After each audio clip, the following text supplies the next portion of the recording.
Yes, good evening. My name is केस जी और आज हम पढ़ रहे हैं एक बहुत ही इंपॉर्टेंट टॉपिक जो है मेंसुरेशन।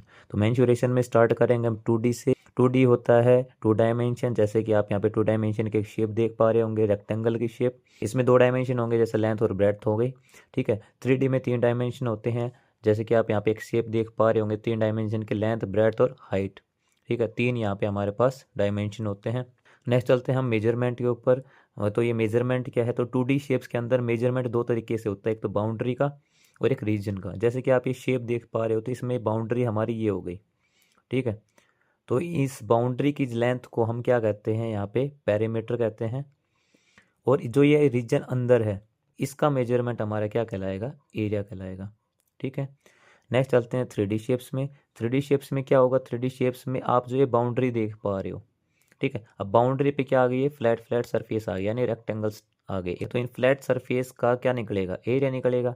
तो यहाँ पे बाउंड्री का मेजरमेंट क्या कहलाएगा, यहाँ पे एरिया। और अंदर के रीजन का मेजरमेंट हमारा क्या कहला देगा, वॉल्यूम कहला देगा। ये छोटा सा डिफरेंस याद रखना कि 2D में बाउंड्री पे पेरीमीटर निकलता है और रीजन पे एरिया। 3D में बाउंड्री पे एरिया निकलता है और रीजन में वॉल्यूम। ठीक है। तो 2D शेप्स में सबसे पहले हम पढ़ रहे हैं रेक्टेंगल के बारे में। रेक्टेंगल का पेरीमीटर निकालेंगे, तो पेरीमीटर मैंने कहा लेंथ ऑफ बाउंड्री।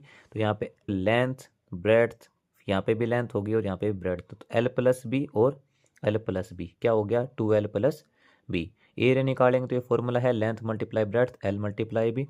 डायगोनल निकालेंगे, तो डायगोनल में जैसे आप देख पा रहे हो, यहाँ पे हमारी बनती है पाइथागोरस थ्योरम, जो मैंने आपको पहले ही बताया था कि L² + B² और इसका क्या निकाल देते हैं हम, रूट। ठीक है। तो √L² + B², ये डायगोनल का फॉर्मूला याद रख लीजिएगा। ठीक है। लेंथ निकालनी हो तो शॉर्टकट फॉर्मूला क्या है, आप पेरीमीटर का हाफ कर दीजिए, माइनस ब्रेड्थ कर दीजिए, अगर पेरीमीटर और ब्रेड्थ गिवन है। और अगर एरिया गिवन है और ब्रेड्थ गिवन है, तो एरिया अपॉन ब्रेड्थ से निकाल सकते हैं, यहीं से जनरेट हुए हैं फॉर्मूलाज। ब्रेड्थ निकालनी हो, पेरीमीटर और लेंथ दे रखा है, तो P/2 - L कर देंगे। ठीक है, या एरिया अपॉन लेंथ कर सकते हैं। नेक्स्ट चलते हैं हम स्क्वायर के ऊपर। स्क्वायर का पेरीमीटर निकालेंगे, तो स्क्वायर का पेरीमीटर निकालने का फॉर्मूला होता है 4 × साइड, बिकॉज यहाँ पे सारी साइड्स सेम होंगी। ठीक है। तो इसका भी ए, इसका भी ए, इसका भी ए, इसका भी ए, तो 4 × A भी बोल सकते हैं आप। साइड को मैंने ए मान लिया यहाँ पे। एरिया की बात करें तो एरिया होता है साइड × साइड। ठीक है, या A × A भी बोल सकते हैं आप। डायगोनल चलेगा तो डायगोनल होता है A√2। ये कहाँ से आया, जैसे यहाँ पे फॉर्मूला था, तो L और B की जगह A पुट करो।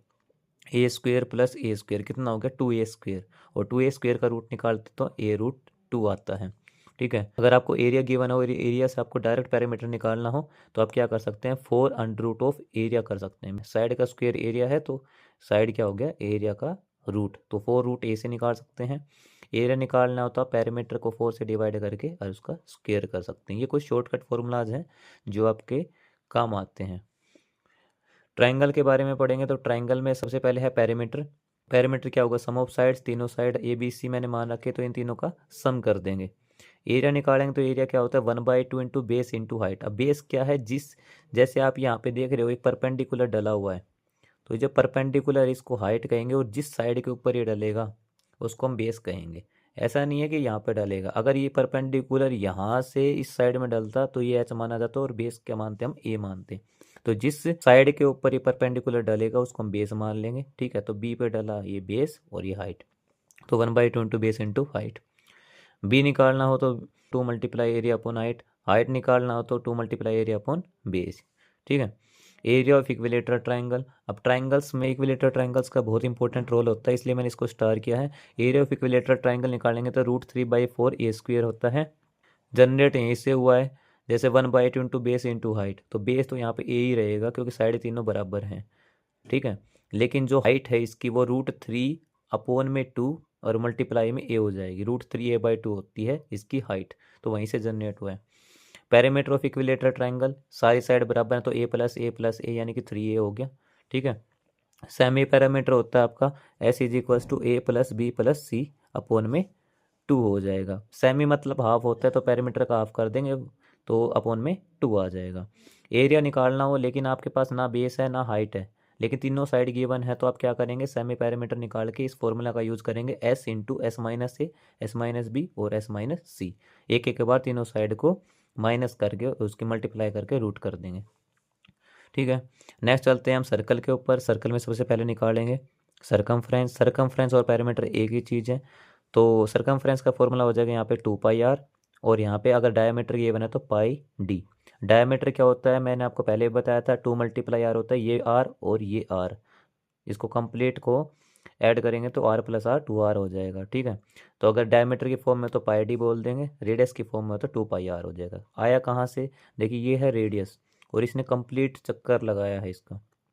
ठीक है, ये कंप्लीट बाउंड्री कवर करी है, तो ये बाउंड्री का पूरा एंगल है वो कितना होता है 360, यानी कि अगर रेडियन में बात करें तो 2π होता है, तो 2π एंगल को कवर करा r ने, तो 2π × r, 2πr हो गया। ठीक है, पाई × डी भी बोल देते हैं। एरिया की बात करें तो πr² आता है, किस तरीके से, r × r 2 डायमेंशन हो गया, जैसे वहाँ पे लेंथ और ब्रेड्थ थे, और पाई राउंड लगाएंगे क्योंकि पाई एरिया कवर करेंगे, क्योंकि यहाँ पे 2 डायमेंशन है, तो हाफ ऊपर कवर कर देगा और दूसरे वाला हाफ नीचे कवर कर देगा, तो यहाँ पे एरिया हो जाएगा πr²। अगर डायमीटर की फॉर्म में बोलेंगे तो πd²/4 होता है। ठीक है, अगर आपको मेरी वीडियोस पसंद आती हैं, आपको मेरा पढ़ाया हुआ थोड़ा सा भी समझ में आता है, तो प्लीज़ लाइक कीजिएगा, शेयर कीजिएगा, सब्सक्राइब कीजिएगा, कमेंट कीजिएगा। Thank you so much, thank you so much for watching my videos.